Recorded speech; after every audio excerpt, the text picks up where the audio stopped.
Okay. So, after my last post, a friend of mine said, "You should start a podcast." And I have no intention of doing that, but I do have more things I want to say. So, I'm going to say them, and I hope you'll listen. This combination of topics came up for me this weekend because I had told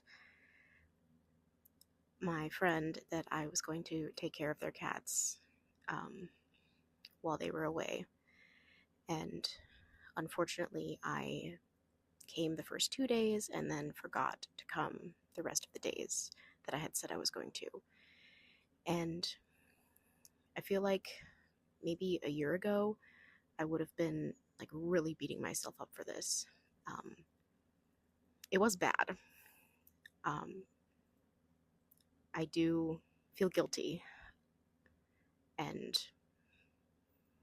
sad that I messed up like that.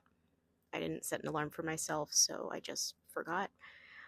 Um, but even though I felt guilty, I didn't feel shame.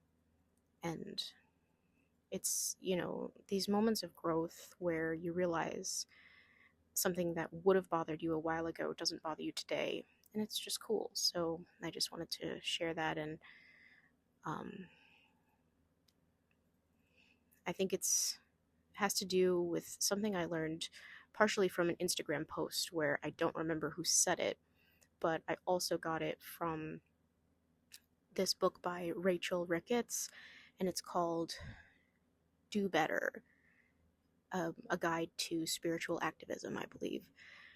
So, um, talking about the journey towards activism, like social justice specifically, and the message is that we're all going to make mistakes, no matter what race you are in the fight for social justice. We're all going to make mistakes. We're all going to fuck it up somehow. Um, and when it does happen, which it will, it's important to just like breathe through the feelings that come up, process them, take the time to do so, and then brush yourself off and keep going. Because if we sit in the shame of like beating ourselves up and then feel really bad that we're not able to, and feel really bad, then we're not able to help anymore. We're just so focused on ourselves. And this is a thing that I definitely have done. Um, and now I'm just starting to be able to get away from that mindset. And I think I'm actually able to apply it not just to social justice, but to the rest of my life as well, which is why I wasn't beating myself up, to the nth degree about this cat sitting fuck up that I did. Um, Thankfully, the cats are okay, which is good. But yeah, I don't know. I hope that this can be helpful. There's a lot more to this, and if you're up for it, keep listening. But I want to talk about the difference between guilt and shame, which is, I believe, something I got from Brene Brown, which is that guilt is the feeling that I did something wrong or I did something bad, and shame is I am wrong, I am bad. So guilt and shame are different. And it took a while for me to process this and apply it as well.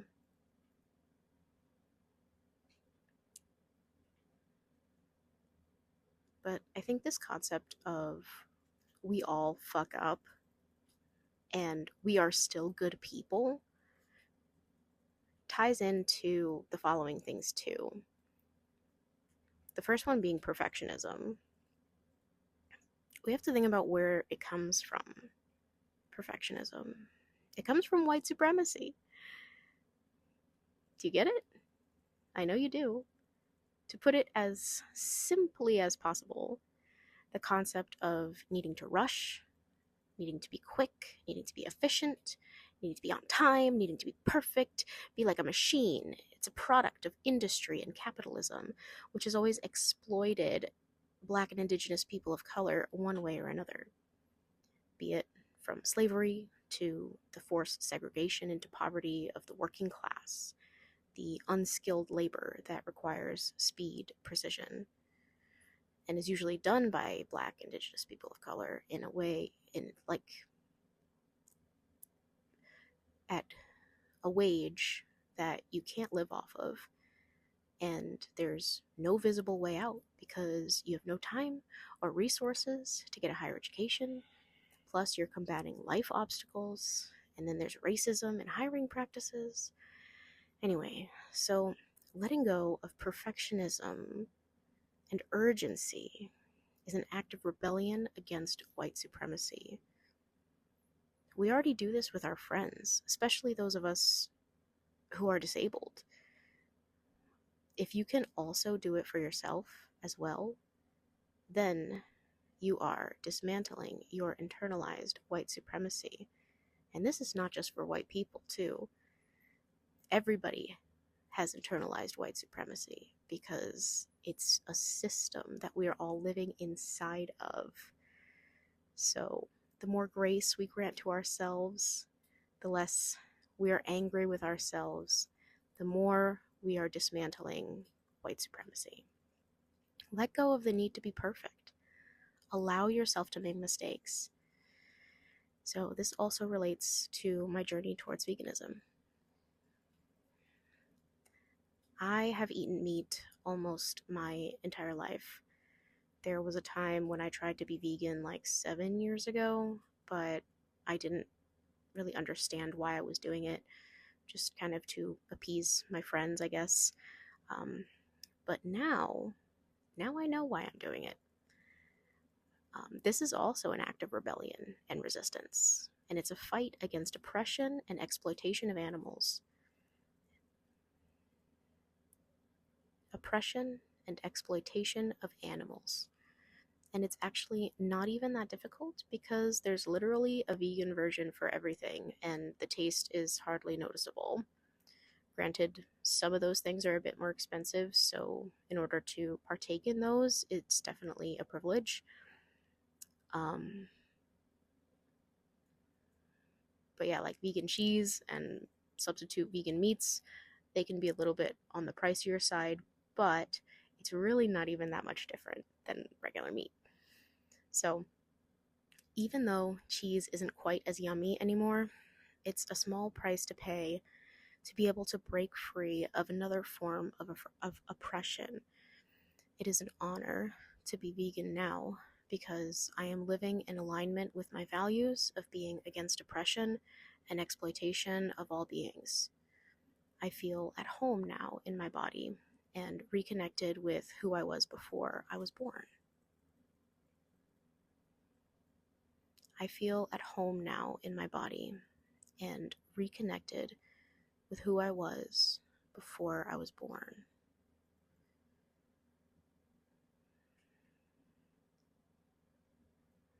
A gentle, kind spirit that loves, that just loves. Now that I'm no longer actively participating in the system of factory farms that normalizes the torture and killing of animals for our brief moments of pleasure, my conscience is lighter and the self-hatred is noticeably less. Almost completely gone at this point. But yeah, I mean, do I hate myself for 33 years of eating meat and dairy? No. Do I hate my friends who still eat meat and dairy? Absolutely not. It takes a long time to wake up from the brainwashing that society has done to us. It is so normalized, but have you actually watched the footage from these factory farms, these slaughterhouses? I know you've heard about it, maybe even thought about it, but I don't know. Have you seen it? If you haven't, Just go watch Sarah Gogler's Instagram stories. I'm going to tag her below. But once you wake up, there's no going back to sleep because I'm doing it for the animals. I'm not doing it for myself. It's not for my health. I first, so when I first started waking up, which was just this past May, I first stopped just eating meat. But then I was like, dang, I feel so sad to have dairy and eggs too, because the way that we get that stuff is still through the same factories and practices. Humans have, oh, so people say, oh, humans have always hunted and ate meat. Sure, sure. But it wasn't until the last like 100 years or so that factory farms began mass producing meat like this. And that's the problem that I have. It's the way these animals are born and bred with no room to move in a dark place full of screams, covered in blood and excrement, always in fear, always tortured and beaten. No way out, no escape. Rape after rape after rape until you can't make babies anymore. Then murder. And your babies are ripped from you the moment they're born. Farm animals feel just as much as dogs and cats do. They yearn, they grieve, they suffer.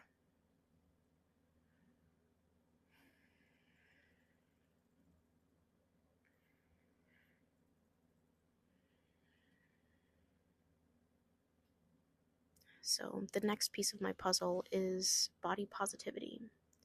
And I have my good friend to thank for this.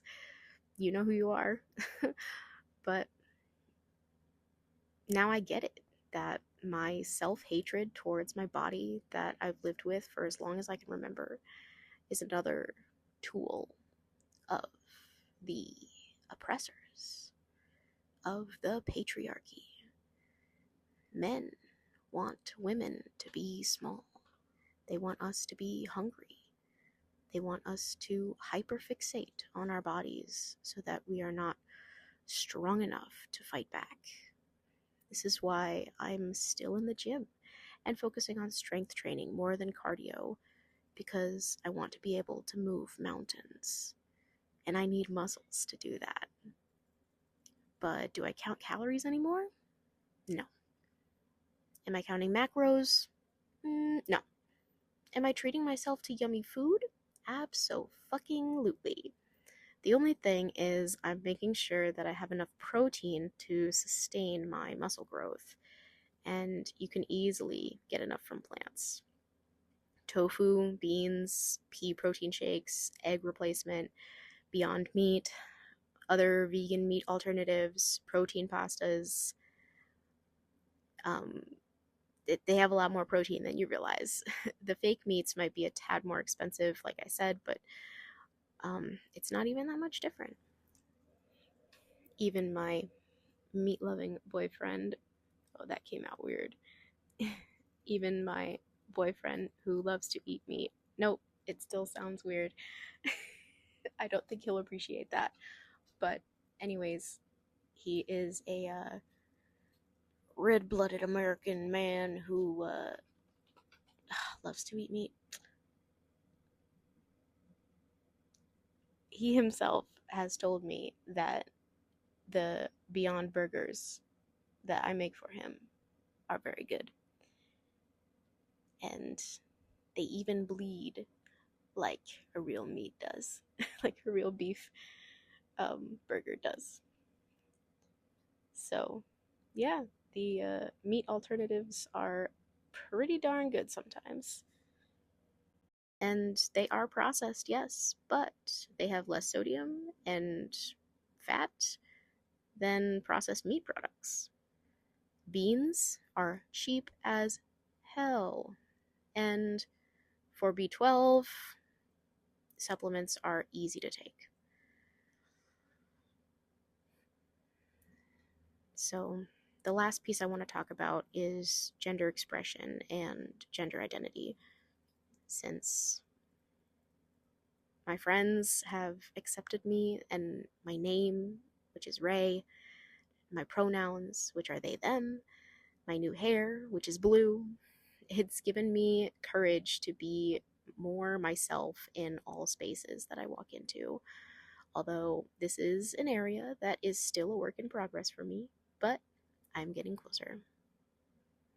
So, to sum it all up, maybe it's because I'm a Libra, but the fight for justice is really important to me. And I know it is for you all too. I see you all out there being quiet. I see how you try not to shop at big businesses. I see how you donate money. I see how you help your friends and neighbors whenever you can because you see your privilege and you are incredibly selfless. This is enough. You are already enough. You already do enough to be a wonderful, good human being with pure intentions. Hi.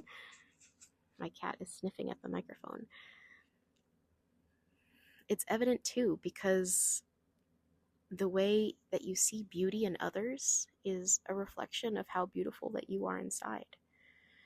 You are so quick to trust people and you fall in love so hard and fast because your heart is so open and full of light. You assume that others are the same. The world is a mirror.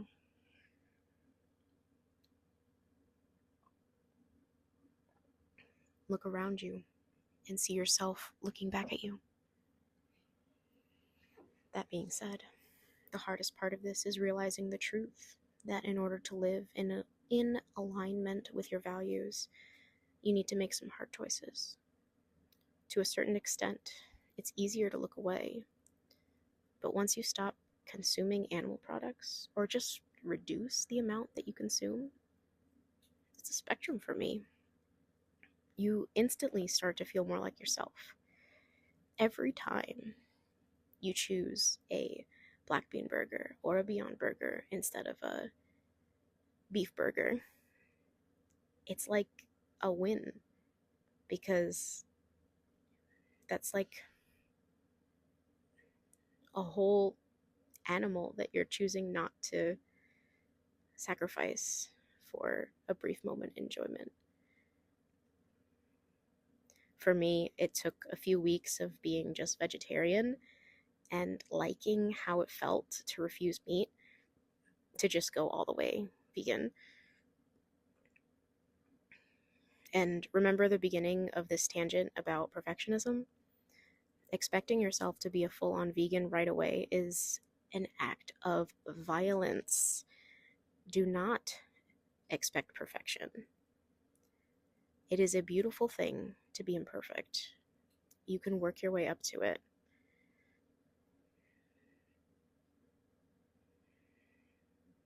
I think people have issues with white vegans who expect perfection. And I also have an issue with that because, as I said, perfectionism is a product of white supremacy. So we need to dismantle all of the intersectionality here. We need to dismantle the white supremacy and the perfectionism. We need to take care of our animal friends. We need to take care of each other. But yeah, the veganism was a huge piece of the puzzle for me, if you can't tell. And I don't like making my friends uncomfortable by pointing these things out, but being uncomfortable is part of the work. So if we are never uncomfy, we will never change. And growth doesn't happen when we are comfortable. My high school band director taught me that. He was later arrested for sexual assault charges, but he did say one or two things that still stuck with me anyway. But yeah, growth doesn't happen when we're comfortable. That's why I am saying this and saying these things that are probably making you uncomfortable too. And I will leave you with that for tonight. So good night, my loves, and many blessings to you.